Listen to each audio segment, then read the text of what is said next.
Hey guys, it's Alex from 7th Hour Films back again with Merlin. Last time on Merlin, we had The Tears of Uther Pendragon, Part 1.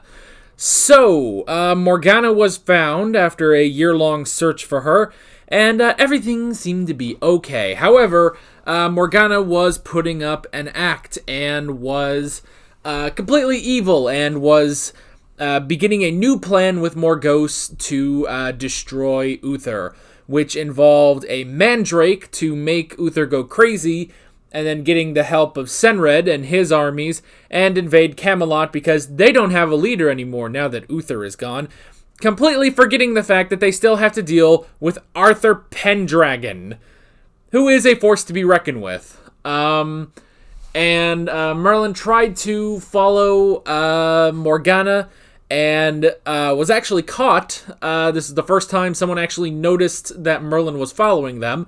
And they chained him up and left him to the giant scorpions that are apparently just normal. And before he could be killed, he summoned Kilgharrah, the dragon, to save him. And that's kind of where it ended. So yeah. This is where I say no spoilers in the comments whatsoever, and if you want to watch my reaction to this episode of Merlin, you have to head down in the description or to the pinned comment on this video, because I can't put it in this video because of copyright reasons, so go down, click the link in the description or the pinned comment.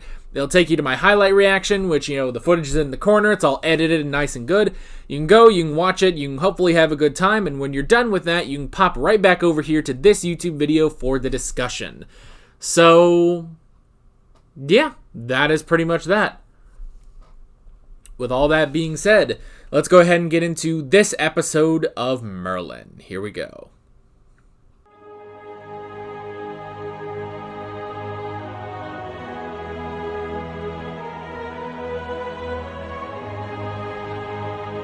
That, above all else, terrified me at the end.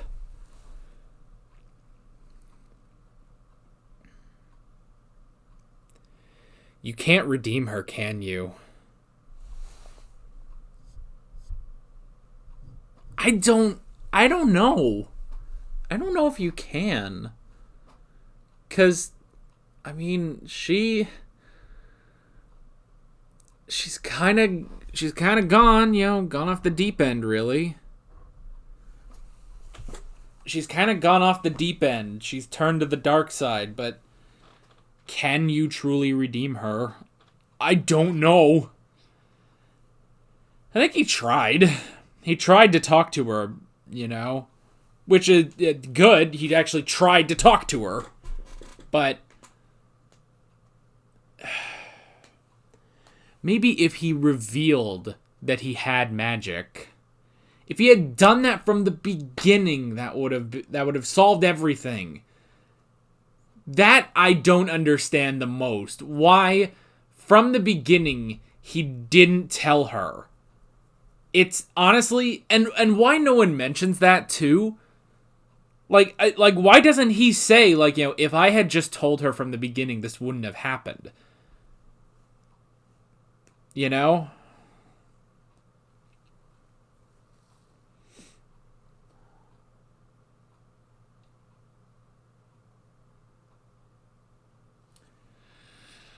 Oh, I'm still, like, kind of catching my breath after that. Oh, like, all of this, like, I'm exhausted. I could go take a nap now. Like, that was crazy, man. That was insane, but whew.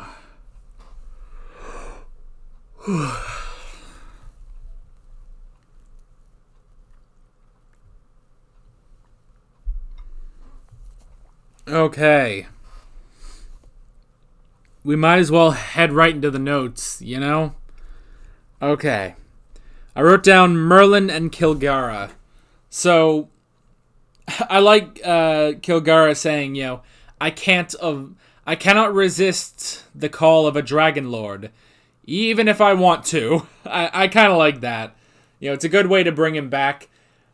And honestly, he's a lot better. Like, I don't know, he took some time to think and, you know, sort out his life, and now he's a lot better. So,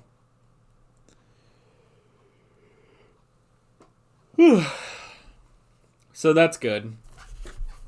That's good that he's, he's all better now. We're not really like, enemies or anything. That's good, even though he doesn't really want to, be there. He will help Merlin now. So that's good. I don't know how often they're going to bring him back, though. That would be my only thing. But yeah, that was interesting. I did like that. And then, it's like, oh, it's a 3 days walk, and Merlin just being like, I have no intention of walking. It's like, you son of a bitch. You're taking advantage of the fact that you're a dragon lord. Oh, well. I mean, I guess anyone would, so. That's funny. Let's see. Okay, so the big thing of this episode was the siege, which honestly, so, this is called The Tears of Uther Pendragon Part 1 and Part 2.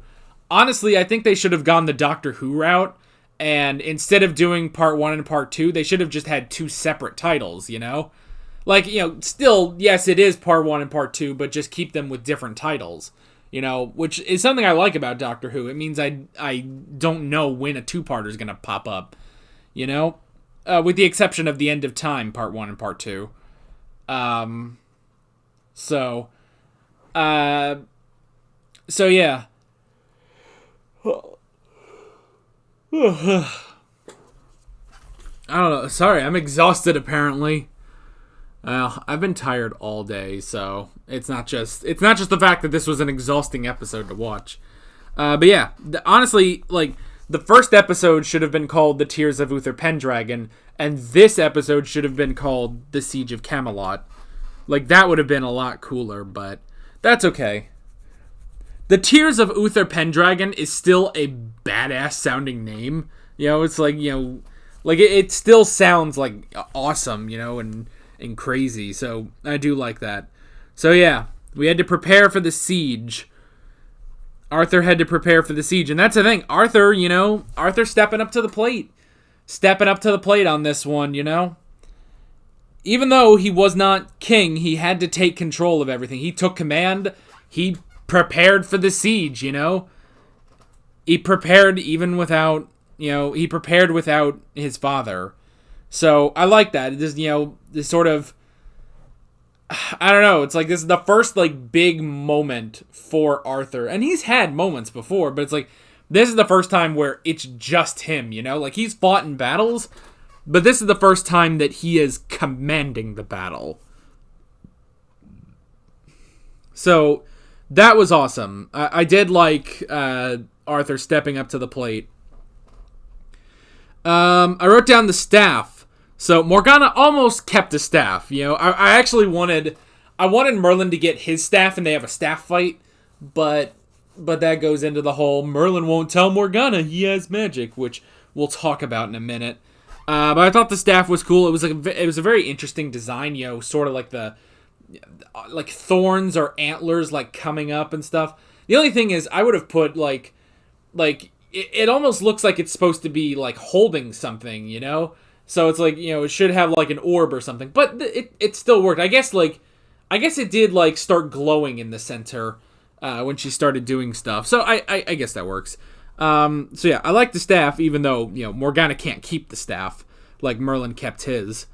I wrote down Destiny, which we are really, kind of plowing through this episode in terms of my notes. But honestly, that's one of the things with battle episodes is that, it's hard to write down a lot of notes. It's like, oh, big things are happening. It's like, well, yeah, a battle is happening. So it can be hard sometimes to, and especially because this is also a part 2. I generally write less notes between part 1 and part 2.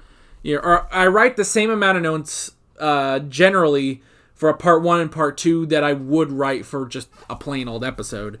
Although it is still a decent amount. So I wrote down Destiny. So Merlin's all in on Arthur's destiny, which I like. I did like that. So yeah, and that, inspiring speech he gave him was pretty cool. It's like, you will be the greatest king in all of Camelot. Which, yeah, it's like, that's a very flattering, It's like, and I understand Arthur being like, there's sometimes, it's only occasional, but every so often you do have this great wisdom, which makes sense. Merlin has always been, and, he is, in the legends, he is King Arthur's, advisor, here to help him with his great wisdom and magic and stuff. Same thing here, it's just that we're really starting to get into that. And then, Arthur saying like, yes, but other times you're just a complete moron. But that was a more, that was more of the friendly jab there, which is okay. I actually like that. He's still throwing the friendly jabs his way, in the same way Merlin would. I will say again, the sort of like anger that he keeps getting towards Merlin for like, oh, he's not around to, clean his room and stuff like that.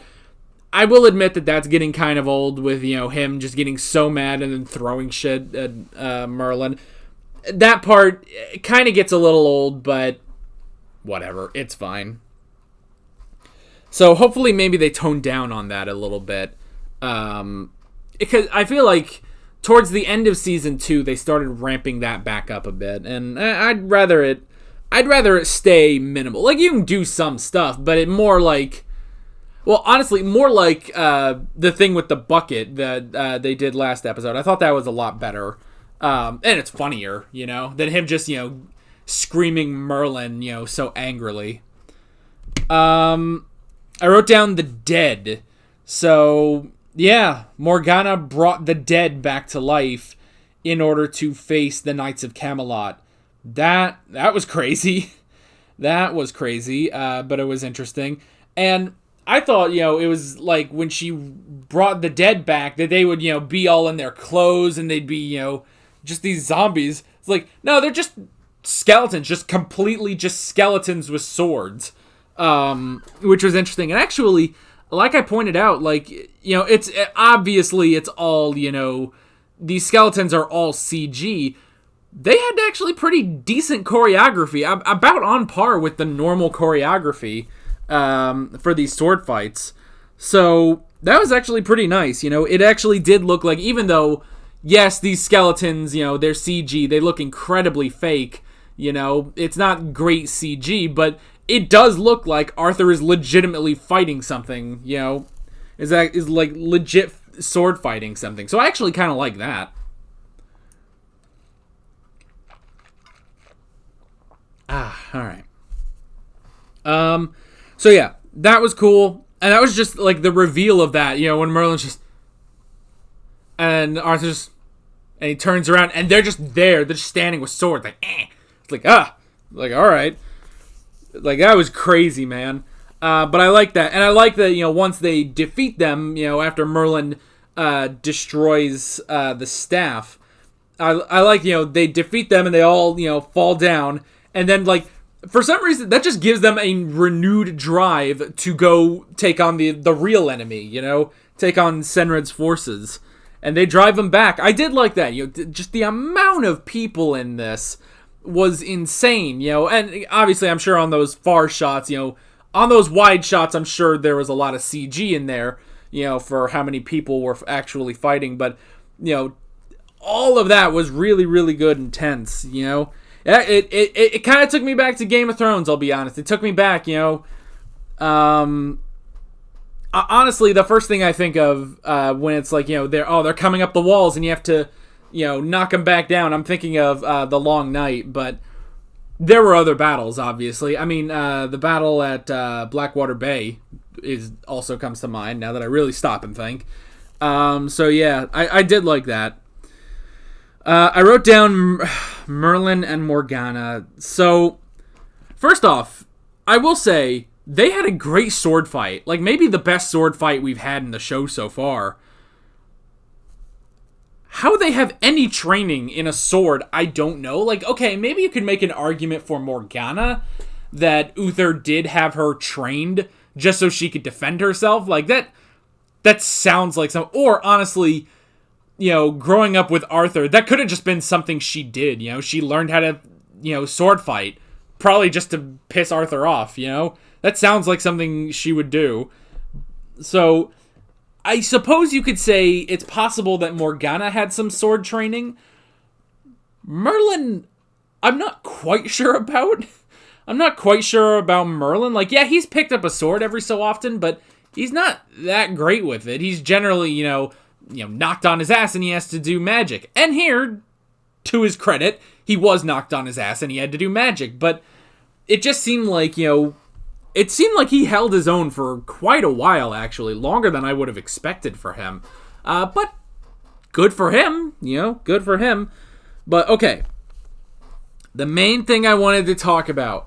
Merlin still will not tell Morgana that he has magic. Even when he is trying to win her back to the light. Even then, he won't say it. Which, now, telling her would be a double-edged sword. On the one hand, it is possible that would win her back to the light. On the other hand, if he told her and she still stayed dark and she, stayed in Camelot like she did here, and, she could tell Uther and have Merlin executed. So on the one hand, it drives me insane that he just won't tell her, because he should have told her from the beginning. Then we could have avoided this whole situation. Like, when she first started to exhibit magical powers, he should have told her. So the two of them could be, magic buds, basically.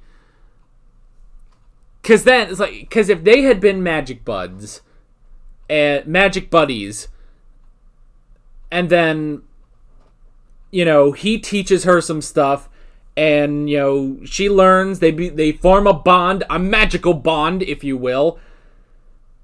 Then he could teach her the philosophy of, yes, Uther sucks, but we have to just let him die naturally, We can't cause so many casualties in order to kill one guy, Like, that's the thing, is when she's doing this, and it's like, it's all these, no, it's not just the men, but the women and the children, too. They will die, too. I will quote Attack of the Clones if I have to get this message out. She will kill not only the men, but the women and the children, too, in order to get to Uther. That is ridiculous. And Merlin basically says, it's like, women and children will die, and she's like, good. And he's just like, you don't mean that. You do not mean that, It's like, you're angry, I get it, but that's not right. What about Gaius? What about Gwen? What about Arthur, What about all these good people in Camelot? You are going to kill all of these good people just to get back at one man. One man. So, on the one hand, yes, it drives me insane that Merlin will not tell her the truth about him. On the other hand, it could be very dangerous if she finds out and she doesn't turn back. So, I'm torn. I don't know which one I would rather go with. Do you take the risk, or do you do... I mean, Merlin already made the decision, Merlin already made the decision and he didn't say anything.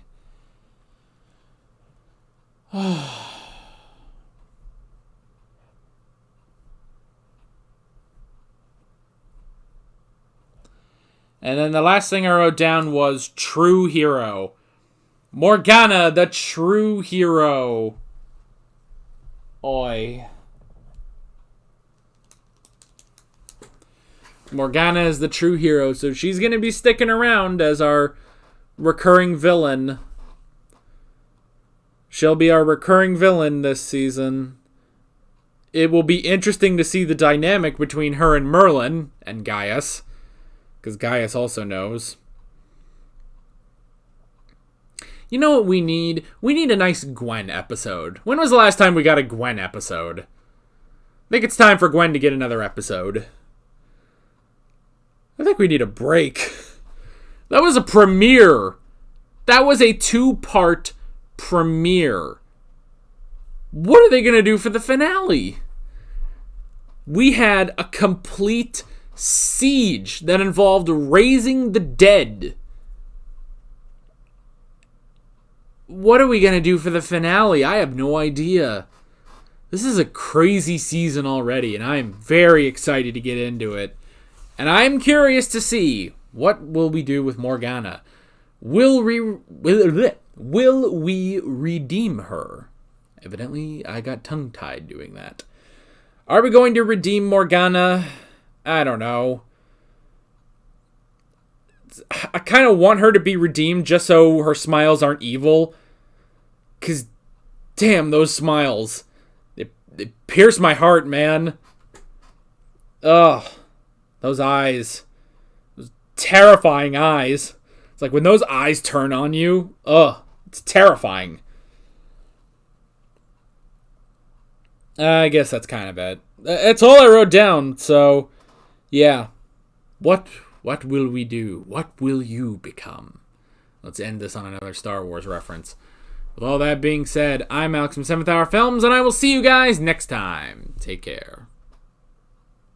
Alright guys, thanks for watching this video. If you want to watch more of my Merlin reactions, you can click on the playlist, you can subscribe if you haven't done that already, and be sure you hit that notification bell. You can support me on Patreon and follow me on social media, links below in the description. See you guys later.